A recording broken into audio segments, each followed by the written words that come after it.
Okay, so I want to talk about the impact here.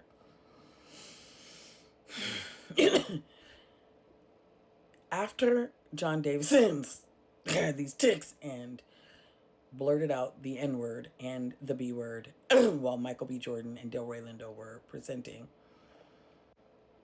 the room fell silent. And then the BAFTAs just kept on rolling. They claimed they didn't hear it. They claimed that they couldn't have edited it out. Now, if anybody knows, or they didn't edit it out because they didn't hear it. Now, if anybody knows anything about the BAFTAs, they know that they're filmed 2 hours prior to being aired.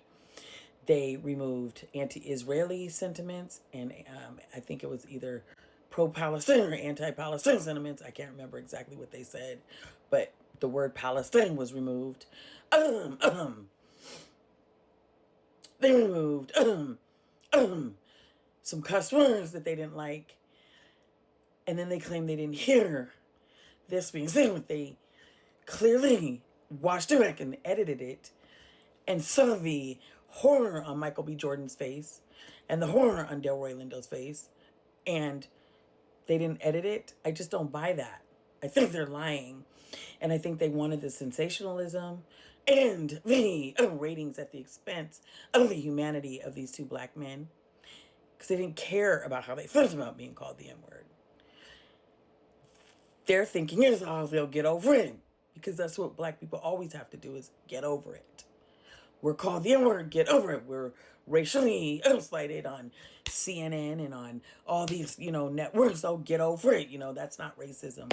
We're often told what racism is. We're told what racism isn't. We're told that we're being too sensitive. The BAFTAs could have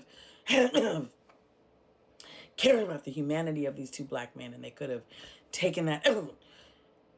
That would have also protected the humanity of this man who said these things, right?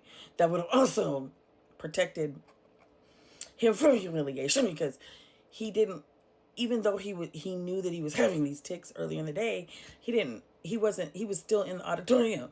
So he could have protected the whole thing and shown compassion for a disabled person. Right now, whether you believe he did it on purpose or not, I still believe people with disabilities deserve compassion, and so do black people.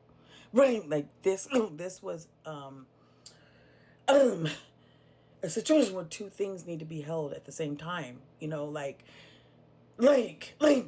cutting out the racial slur so that the whole world didn't have to see it, and hear it. Because not only did it injure the people in that audience, it harmed all people across the globe who had to hear that. And they got to see how much you don't care about how they feel. And that is one of the biggest failures, I think, of the BAFTAs.